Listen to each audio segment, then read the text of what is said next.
जय हिंद साथियों, स्वागत है आपका self study classes YouTube channel में। दोस्तों, मैं आपको बता दूं कि 26 तारीख को यानी कि 26 सितंबर को आपका जो है एमपी टेट का एग्ज़ाम है। दोस्तों, उसके लिए आपने अपना आकलन किया अभी से कि नहीं किया? दोस्तों, परीक्षा ऐप पर मॉडल पेपर उपलब्ध हैं। जैसे आपकी परीक्षा में 150 नंबर के पेपर आना है, वैसे ही परीक्षा ऐप पर मॉडल पेपर उपलब्ध हैं और 150 नंबर से आपके कितने नंबर आ रहे हैं इसका आकलन आप कर लें। बहुत सारे बच्चों ने दोस्तों ये टेस्ट सीरीज लगाई है, तो आप भी परीक्षा ऐप की टेस्ट सीरीज लगाएं और self SC40 coupon code use करें तो 40% आपको ऑफ मिल जाएगा। ठीक है, किसी बच्चे के 97 आ रहे हैं, किसी के 105 आ रहे हैं, किसी के 110, किसी के 115, तो आप भी ये टेस्ट सीरीज जरूर लगाकर अपना आकलन कर लें, अपनी रैंक देख लें, क्योंकि बहुत सारे बच्चे ये टेस्ट सीरीज लगा रहे हैं। ठीक है, दूसरा दोस्तों, आपकी तैयारी के लिए एमपी परीक्षा ऐप ने वीडियो कोर्स जो है जारी किया है, जिसमें आपका फाइनल रिवीजन भी हो जाएगा। ठीक है, तो अगर आप ये पूरा वीडियो कोर्स खरीदना चाहते हैं, जो फाइनल रिवीजन है, संक्षिप्त है, मेन चीज़ है, वो चीज़ अगर आप खरीदना चाहते हैं तो आप एक जो है वीडियो कोर्स भी खरीद सकते हैं और self SC40 coupon code use करेंगे तो 40% आपको ऑफ मिल जाएगा। आज का पहला प्रश्न है, शिक्षण सहायक सामग्री का चुनाव करते समय ध्यान देना चाहिए कि वह उपरोक्त सभी केवल शिक्षण बिंदु के लिए सरल, सुगम तथा उपयुक्त हो, या फिर केवल प्रकरण से संबंधित हो, या केवल कक्षा के अधिगम लक्ष्यों की प्राप्ति में सहायक हो। तो अपना जो प्रश्न है वो क्या कह रहा है कि शिक्षण सहायक सामग्री के चुनाव करते समय ध्यान देना चाहिए। क्या ध्यान देना चाहिए? कि वह कैसा हो, केवल शिक्षण बिंदु के लिए सरल, सुगम तथा उपयुक्त हो, या फिर प्रकरण से संबंधित हो, अधिगम लक्ष्यों की प्राप्ति में सहायक हो। तब आपका उत्तर जो हो जाएगा साथियों वो क्या हो जाएगा? उपरोक्त सभी, यानी कि शिक्षण बिंदु के लिए भी सुगम, सरल, सुगम, उपयुक्त हो, और प्रकरण से संबंधित भी हो, और अधिगम स्थलों की प्राप्ति में भी सहायक हो। उपरोक्त सभी यानी कि जो एक नंबर है वो आपका बिल्कुल सही आंसर हो जाएगा। ठीक है, अगला क्वेश्चन देख लेते हैं। अगला क्वेश्चन है साथियों, किस शिक्षण सूत्र के अनुसरण से बालक में रुचि जागृत होती है? तो आपको बताना है कि कौन से शिक्षण सूत्र के अनुसरण से बालक में रुचि जागृत होती है। पूर्ण से अंश की ओर, मूर्त से अमूर्त की ओर, विशेष से सामान्य की ओर, या आगमन से निगमन की ओर। ये चार विकल्प हैं। अगर आपसे बनता है तो कमेंट में लिखें। आपसे पूछा गया है कि किस शिक्षण सूत्र के अनुसरण से बालक में रुचि जागृत होती है, तो जल्दी से कमेंट बताएंगे आप। तब आपका राइट आंसर होगा दोस्तों आगमन से निगमन की ओर। आगमन से निगमन की ओर जो शिक्षण सूत्र है, इसमें क्या होता है? रुचि जागृत होती है, यानी कि जो आपका विकल्प नंबर 4 है वो आपका राइट आंसर हो जाएगा। ठीक है, अगला क्वेश्चन दोस्तों, छात्रों को अपनी मातृभाषा में बोलने के अवसर प्रदान करने चाहिए ताकि छात्र अपने आप को कमजोर ना समझे, छात्र अपनी निजी कठिनाइयां बता सके, या फिर छात्र अपना गृह कार्य आसानी से कर सके, या छात्रों के लिए अधिगम प्रक्रिया सरल एवं सहज हो सके। तो क्या हो जाएगा? छात्रों को अपनी मातृभाषा में बोलने के अवसर प्रदान करने चाहिए ताकि क्या होगा? आपका उत्तर आपको बताना है। चार विकल्प हैं, चार में से चयन करें और उत्तर बताएं। तब आपका राइट आंसर हो जाएगा दोस्तों छात्रों के लिए जो है अधिगम प्रक्रिया सरल एवं सहज हो सके। छात्रों को अपनी मातृभाषा में बोलने के अवसर प्रदान करना चाहिए ताकि छात्रों के लिए अधिगम प्रक्रिया सरल एवं सहज हो सके। ठीक है, अगला क्वेश्चन है, पठन कौशल आवश्यक है तो परोक्ष विधि, अर्थ ग्रहण, शब्द चयन एवं प्रत्यक्ष विधि किसके लिए आवश्यक है पठन कौशल? चार विकल्प में से आप चयन करेंगे। तब आपका राइट आंसर हो जाएगा दोस्तों अर्थ ग्रहण। अर्थ ग्रहण में जो है 2 नंबर जो है वो पठन कौशल आवश्यक होता है, यानी कि जो आपका विकल्प नंबर 2 है अर्थ ग्रहण, वो आपको यहां पर सही हो जाएगा। ठीक है, पठन कौशल में जो आवश्यक होता है वो क्या होता है? अर्थ ग्रहण आवश्यक होता है। 2 नंबर आपका बिल्कुल सही हो जाएगा। अगला क्वेश्चन है दोस्तों, औपचारिक एवं अनौपचारिक संबंधों में किस तरह की भाषा का प्रयोग करना चाहिए? एक तरह की भाषा, कठिन भाषा, सामान्य भाषा, या फिर अलग अलग भाषा। तब आपको बताना है कि औपचारिक एवं अनौपचारिक संबंधों में किस तरह की भाषा का प्रयोग करना चाहिए। चार विकल्प हैं, चयन करें अपने उत्तर का। तब आपका बिल्कुल सही आंसर होगा अलग अलग भाषा। अलग अलग भाषा यानी कि जो आपका विकल्प नंबर 4 है वो यहाँ पर बिल्कुल सही हो जाएगा। ठीक है, औपचारिक एवं अनौपचारिक संबंधों में किस तरह की भाषा का प्रयोग करना चाहिए, तो वो अलग अलग भाषा, और 4 नंबर आपका बिल्कुल सही हो जाएगा। अगला क्वेश्चन है दोस्तों, प्रयोग या प्रयोक्ता के आधार पर इनमें से कौन सी दो भाषाएं नहीं है। कौन सी दो भाषाएं नहीं है बताना है। विकल्प नंबर 1 है कृत्रिम और अकृत्रिम भाषा, 2 है राष्ट्र और राजभाषा, संपर्क और व्यावसायिक भाषा, या साहित्यक और बोलचाल की भाषा। ये 4 विकल्प में से चयन करना। प्रश्न है कि प्रयोग या प्रयोक्ता के आधार पर इनमें से कौन सी दो भाषाएं नहीं है। तो प्रयोग एवं प्रयोक्ता के आधार पर बताना है। तब आपका राइट आंसर जो हो जाएगा वो क्या हो जाएगा, वो हो जाएगा कृत्रिम और अकृत्रिम भाषा, यानी कि जो विकल्प नंबर आपका 1 है वो बिल्कुल सही हो जाएगा। ये प्रयोग और प्रयोक्ता के आधार पर जो भाषा नहीं होती वो कृत्रिम और अकृत्रिम भाषा नहीं होती है। अगला क्वेश्चन है, भाषा शिक्षण में विभिन्न स्तरों के बच्चों की चुनौतियों के लिए एक सफल दृष्टिकोण है तो कौन सा है। मनोवैज्ञानिक दृष्टिकोण, आध्यात्मिक दृष्टिकोण, वैज्ञानिक दृष्टिकोण, या फिर समाजशास्त्रीय दृष्टिकोण। तब आपको सही उत्तर बताना है कि भाषा शिक्षण में विभिन्न स्तरों के बच्चों की चुनौतियों के लिए एक सफल दृष्टिकोण कौन सा है। तो आपका राइट आंसर हो जाएगा दोस्तों मनोवैज्ञानिक दृष्टिकोण, यानी कि जो आपका विकल्प नंबर 1 है वो यहाँ पर 1 नंबर बिल्कुल सही हो जाएगा। ठीक है, अगला क्वेश्चन है, भाषा की परिपक्वता से तात्पर्य है। क्या तात्पर्य है। व्याकरण नियमों की जानकारी होना, भाषा का अधिकाधिक प्रयोग करना, भाषा के अवयवों और स्वरों पर नियंत्रण होना, या फिर विविध भाषाओं की जानकारी होना। तो भाषा की परिपक्वता से क्या तात्पर्य है। तब आपका प्रश्न क्रमांक 31 का आंसर हो जाएगा व्याकरणिक नियमों की जानकारी होना, यानी कि जो विकल्प नंबर 1 है वो आपका बिल्कुल भाषा की परिपक्वता से जो तात्पर्य होता है वो विकल्प नंबर 1 बिल्कुल आपका सही हो जाएगा। अगला क्वेश्चन है, भाषा सीखने की प्रक्रिया में बालक सर्वप्रथम किस भाषा को सीखता है। देवभाषा, राष्ट्रभाषा, मातृभाषा, या फिर राजभाषा। तो सभी को पता है कि भाषा सीखने की प्रक्रिया में जो बालक है सर्वप्रथम किस भाषा को सीखता है।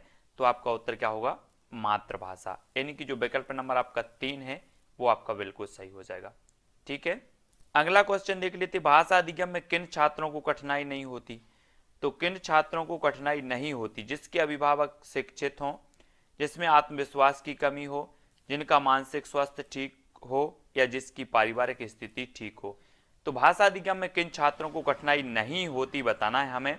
तब आपका राइट आंसर क्या हो जाएगा, जिनका मानसिक स्वास्थ्य ठीक हो, यानी कि जो आपका विकल्प नंबर 3 है वो यहाँ पर सही हो जाएगा। जिनका मानसिक स्वास्थ्य ठीक हो उनको क्या नहीं होती, भाषा अधिगम में जो है कठिनाई नहीं होती, यानी कि जो 3 नंबर है वो आपका बिल्कुल यहाँ पर सही हो जाएगा। अगला क्वेश्चन है, कक्षा में प्रयोग की गई कोई भी सामग्री तभी शैक्षिक सामग्री कही जा सकती है जब वह शिक्षक की रुचि के अनुरूप हो, छात्रों के मनोरंजन में सहायक हो, कक्षा के किसी उद्देश्य तक पहुंचने में असफल हो, या वह सीखने सिखाने में उपयोगी हो। तो आपका राइट आंसर क्या हो जाएगा, कक्षा में प्रयोग की गई कोई भी सामग्री तभी शैक्षिक सामग्री कही जा सकती है जब वह क्या हो, वह सीखने और सिखाने में उपयोगी साबित हो, यानी कि जो विकल्प नंबर आपका डी है वो बिल्कुल यहाँ पर सही आंसर हो जाएगा।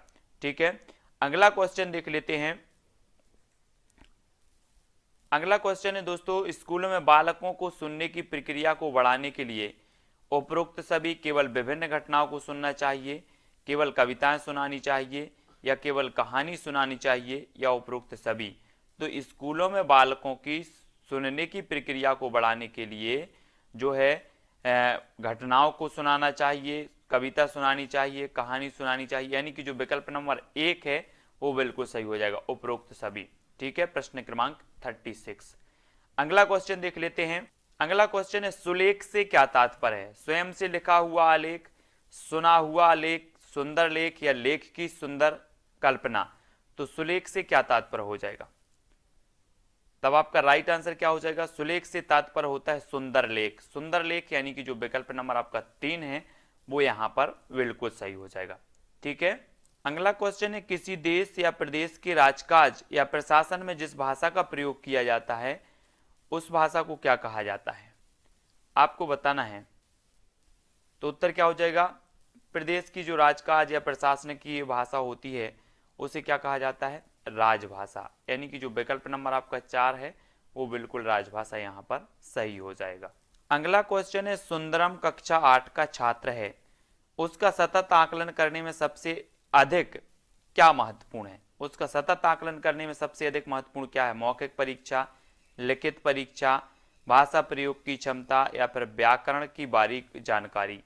तो आपको बताना है 4 की सुंदरम जो है वो कक्षा 8 का छात्र है, उसका सतत आकलन करने में सबसे अधिक क्या महत्वपूर्ण है? सबसे अधिक महत्वपूर्ण बताना है, 4 विकल्प हैं, तब आपका राइट आंसर क्या हो जाएगा? मौखिक, लिखित, भाषा प्रयोग की क्षमता या व्याकरण की बारीक जानकारी। तो आपका उत्तर होगा दोस्तों विकल्प नंबर 3, यानी कि भाषा प्रयोग की क्षमता आपका बिल्कुल राइट आंसर हो जाएगा। हमारा जो अगला प्रश्न है, शिक्षण अधिगम सामग्री के बहुमुखी स्रोत नहीं है तो कौन नहीं है? चार्ट, ब्लैक बोर्ड, बेंच या प्रोजेक्टर। बहुमुखी स्रोत बताना है, कौन नहीं है शिक्षण अधिगम सामग्री के। तब आपका राइट आंसर क्या हो जाएगा? अगर आपसे बनता है तो कमेंट में जरूर लिखें। आपका राइट आंसर होगा दोस्तों बेंच। बेंच यानी कि जो विकल्प नंबर 3 है, शिक्षण अधिगम सामग्री के बहुमुखी स्रोत नहीं है तो बेंच नहीं है। 3 नंबर आपका सही हो जाएगा यहाँ पर। ठीक है, अगला क्वेश्चन है, शिक्षक को पुस्तक हमेशा किस हाथ में रखनी चाहिए? इनमें से कोई नहीं, बाएं हाथ में, दाएं हाथ में या फिर दोनों हाथों में। तो जल्दी से उत्तर बताना है आपको, शिक्षक को पुस्तक हमेशा किस हाथ में रखनी चाहिए? 4 विकल्प हैं और आपका उत्तर जो हो जाएगा वो हो जाएगा बाएं हाथ, यानी कि जो विकल्प नंबर आपका 2 है वो बिल्कुल सही हो जाएगा। ठीक है, बाएं हाथ में रखनी चाहिए शिक्षक को हमेशा पुस्तक। अगला क्वेश्चन है, अहिंदी क्षेत्रों में हिंदी का शिक्षण व्यवहारिक व विवेचनात्मक हो, तार्किक व औचित्यपूर्ण हो, सहज व सरल हो या फिर वैज्ञानिक व स्वाभाविक हो। तो कैसा होना चाहिए? अहिंदी क्षेत्रों में जो हिंदी का शिक्षण होना चाहिए वो कैसा होना चाहिए? 4 विकल्पों में से चयन करना है और एक का उत्तर बताना है। तब आपका बिल्कुल करेक्ट आंसर हो जाएगा वैज्ञानिक व स्वाभाविक हो, यानी कि जो 4 नंबर है वो बिल्कुल यहाँ पर सही हो जाएगा, वैज्ञानिक व स्वाभाविक हो। अगला क्वेश्चन है, व्याकरण कोश आदि के आधार पर शब्द के सांकेतिक अर्थ का बोध कराने वाली शक्ति निम्न में से क्या कहलाती है? लक्षणा शब्द शक्ति, व्यंजना शब्द शक्ति, विरचना शब्द शक्ति या अभिधा शब्द शक्ति। तो व्याकरण कोश आदि के आधार पर शब्द के सांकेतिक अर्थ का बोध कराने वाली जो शब्द शक्ति कहलाती है वो क्या कहलाती है? प्रश्न क्रमांक 6 का आंसर बताना है। तब आपका राइट आंसर जो हो जाएगा वो हो जाएगा अभिधा शब्द शक्ति। अभिधा यानी कि जो विकल्प नंबर आपका 4 है वो यहाँ पर राइट आंसर हो जाएगा। ठीक है, अगला क्वेश्चन है दोस्तों, श्रवण कौशल का संबंध है कान से, नाक से, मुंह से या फिर आंख से। तो श्रवण कौशल बिल्कुल सरल क्वेश्चन है और श्रवण कौशल का जो संबंध होता है वो कैसे होता है? कान से। कान से यानी कि जो आपका विकल्प नंबर 1 है वो बिल्कुल सही हो जाएगा। ठीक है, श्रवण कौशल का संबंध होता है कान से। अगला क्वेश्चन है दोस्तों, उच्चारण संबंधित समस्याओं को ठीक करने के लिए किन यंत्रों की मदद नहीं लेनी चाहिए? नहीं लेनी चाहिए बताना है, लिंगबा फोन की, उपरोक्त सभी, समाचार पत्रों की या टेप रिकॉर्डर। उच्चारण संबंधी समस्याओं को ठीक करने के लिए किन यंत्रों का जो है उपयोग में नहीं लेना चाहिए? तो किन यंत्रों को उपयोग में नहीं लेना चाहिए? तब आपका उत्तर क्या होगा? समाचार पत्र, यानी कि जो विकल्प नंबर 3 है वो आपका सही हो जाएगा। ठीक है, उच्चारण संबंधित समस्याओं को ठीक करने के लिए किन यंत्रों की मदद नहीं लेनी चाहिए? तो समाचार पत्र आपका 3 नंबर बिल्कुल आंसर सही हो जाएगा। अब अगला क्वेश्चन है दोस्तों, महाराष्ट्र की राजभाषा इनमें से कौन सी है? बम्बैया, मराठी, टपोरी या फिर हिंदी। महाराष्ट्र की बताना है आपको। तब आपका बिल्कुल सही आंसर क्या हो जाएगा? कमेंट में लिखें अगर आपसे बनता है तो। महाराष्ट्र की जो राजभाषा हो जाएगी वो हो जाएगी मराठी। मराठी यानी कि जो विकल्प नंबर आपका 2 है वो यहाँ पर बिल्कुल आंसर सही हो जाएगा। अगला क्वेश्चन है दोस्तों, भाषा शिक्षक में निम्नलिखित में से कौन सा गुण आवश्यक नहीं है? तो कौन सा गुण आवश्यक नहीं? धनी व उच्च पद पर आसीन, प्रभावशाली व्यक्तित्व व उत्तम संगठनकर्ता, व्यक्तिक भिन्नताओं का ज्ञान व सही मानसिक स्वस्थ, या फिर जिस भाषा में पढ़ा रहे हो उस भाषा पर अधिकार। तो कौन सा गुण आवश्यक नहीं है बताना है। नहीं है तो कौन सा नहीं है? तब 4 कम प्रश्न हैं, 4 विकल्प हैं, 4 में से एक का चयन करके आप कमेंट में लिखें और इसका सही उत्तर होगा धनी व उच्च पद पर आसीन। ये भाषा शिक्षक में जो है गुण आवश्यक नहीं है, यानी कि जो 1 नंबर है वो आपका यहाँ पर बिल्कुल आंसर सही हो जाएगा। भाषा एक उपकरण के रूप में प्रयोग की जाती है। उक्त सभी केवल क्षमताओं का विकास करने में, केवल मानव सभ्यता एवं संस्कृति की पहचान करने में, या केवल सीखने में। तो भाषा एक उपकरण के रूप में प्रयोग की जाती है, तो आपको बताना है उत्तर क्या हो जाएगा। उत्तर हो जाएगा साथियों इसका उपरोक्त सभी। उपरोक्त सभी यानी कि जो विकल्प नंबर 1 है, क्षमता मतलब क्षमताओं का विकास करने में भी, मानव सभ्यता संस्कृति की पहचान करने में भी और सीखने में भी, यानी कि जो उपरोक्त सभी विकल्प नंबर 1 है वो राइट आंसर हो जाएगा। अगला क्वेश्चन है, कक्षा में छात्रों की सक्रियता देखी जाती है शिक्षक की हाँ में हाँ मिलाने से, शोर मचाने में, मौन बैठने में, या सुनने और बोलने में। तो कक्षा में छात्रों की सक्रियता देखी जाती है कैसे में देखी जाती है। 4 विकल्प हैं, चयन करें और उत्तर बताएं। उत्तर होगा दोस्तों विकल्प नंबर सुनने और बोलने, यानी कि 4 नंबर आपका बिल्कुल सही होगा। कक्षा में छात्रों की सक्रियता देखी जाती सुनने और बोलने में, 4 नंबर आपका बिल्कुल सही है। अगला क्वेश्चन है दोस्तों, कक्षा में प्रश्न पूछना, साहित्यिक कार्यक्रम कराना, पाठों का अभ्यास कराना, मौखिक लिखित कार्य कराना आदि किस सिद्धांत के अंतर्गत आते हैं। आपको उत्तर बताना है क्रियाशीलता का सिद्धांत, अनुकरण का सिद्धांत, अभिप्रेरणा एवं रुचि का सिद्धांत, या अनुबंधन का सिद्धांत। कक्षा में प्रश्न पूछना, साहित्यिक कार्यक्रम कराना, पाठों का जो है अभ्यास कराना, ये सारे के सारे किस सिद्धांत के अंतर्गत आते हैं। तब आपका राइट आंसर क्या हो जाएगा, क्रियाशीलता। क्रियाशीलता यानी कि जो विकल्प नंबर 1 है, क्रियाशीलता के सिद्धांत के अंतर्गत आते हैं। अगला क्वेश्चन बताना है दोस्तों आपको, निम्न में से वाचन कौशल की विधि नहीं है। तो वाचन कौशल की विधि कौन सी नहीं, वर्णमाला पद्धति, ध्वन्यात्मक पद्धति, अक्षरबोध विधि, या फिर विदेहात्मक पद्धति। तो वाचन कौशल की जो विधि नहीं है वो कौन सी नहीं है। तो प्रश्न क्रमांक जो 38 और 38 का राइट आंसर जो हो जाएगा वो क्या हो जाएगा, विदेहात्मक पद्धति, यानी कि जो आपका विकल्प नंबर 4 है वो बिल्कुल सही हो जाएगा। ये वाचन कौशल की विधि नहीं मानी जाती और 4 नंबर आपका बिल्कुल सही हो जाए। अगला क्वेश्चन है, निम्न में से कौन सी बोली पश्चिमी हिंदी भाषी क्षेत्र की नहीं है। तो पश्चिमी हिंदी भाषी क्षेत्र की नहीं है कौन सी, अवधी, हरियाणवी, बुंदेली, या फिर ब्रजभाषा। तब आपका आंसर क्या हो जाएगा, पश्चिमी हिंदी की कौन सी नहीं है। पश्चिमी हिंदी और पूर्वी हिंदी आपने पढ़ी होंगी, तो आपको पता है कि जो अवधी है ये पूर्वी हिंदी की है, हरियाणवी, बुंदेली, ब्रजभाषा ये पश्चिमी हिंदी की मानी जाती हैं, अवधी, बघेली और छत्तीसगढ़ी ये पूर्वी हिंदी की मानी जाती है, यानी कि जो आपका विकल्प नंबर 1 है वो यहाँ पर सही हो जाएगा। अगला क्वेश्चन दोस्तों, कहानी सुनना भाषा की अभिव्यक्ति का कौन सा रूप है। कहानी सुनना, इनमें से कोई नहीं, केवल मौखिक रूप, लिखित या मौखिक दोनों। तो कहानी सुनना भाषा की अभिव्यक्ति का कौन सा रूप माना जाएगा। तो 43 का जो आपका आंसर हो जाएगा वो क्या हो जाएगा, केवल मौखिक रूप। मौखिक यानी कि जो विकल्प नंबर आपका 2 है वो सही हो जाएगा, है ना। केवल मौखिक माना जाएगा, कहानी सुन रहे हैं लिख रहे होते तो दोनों होता। 2 नंबर यहाँ पर आपका बिल्कुल सही हो जाएगा। आपको बताना है दोस्तों, निम्न में से किसने क्रियाशीलता के सिद्धांत पर बल दिया। उपरोक्त सभी ने, डीबी ने, फ्रॉवेल, या फिर मॉन्टेसरी ने। क्रियाशीलता के सिद्धांत पर जो बल दिया है वो किसने दिया है। 4 विकल्प हैं, कमेंट में जल्दी से उत्तर लिखो। तब आपका बिल्कुल सही आंसर जो हो जाएगा दोस्तों कि डीबी ने भी दिया है, फ्रॉवेल ने भी दिया, मॉन्टेसरी ने। क्रियाशीलता के सिद्धांत पर जो जोर दिया है, बल दिया है, वो सभी ने दिया है, और विकल्प नंबर जो 1 है वो बिल्कुल सही हो जाएगा। अगला क्वेश्चन है, बालकों की अधिगम संबंधी कठिनाइयों का पता लगाकर उसको दूर करने का प्रयास कहलाता है तो क्या कहलाता है। मूल्यांकन विधि, विरेचन विधि, उपचारात्मक विधि, या आलोचनात्मक विधि, है ना। बालकों की अधिगम संबंधी कठिनाइयों का पता लगाकर उसको दूर करने का जो विधि कहलाती है वो कौन सी विधि कहलाती है। तो वो कहलाती है उपचारात्मक, यानी कि जो विकल्प नंबर 3 है वो आपका यहाँ पर बिल्कुल सही आंसर होगा। अगला क्वेश्चन है, बालकों की भाषा सीखने में एक उपयुक्त परिवेश नहीं है तो क्या नहीं है। विद्यालय, पर्यावरण, समाज, या फिर परिवार।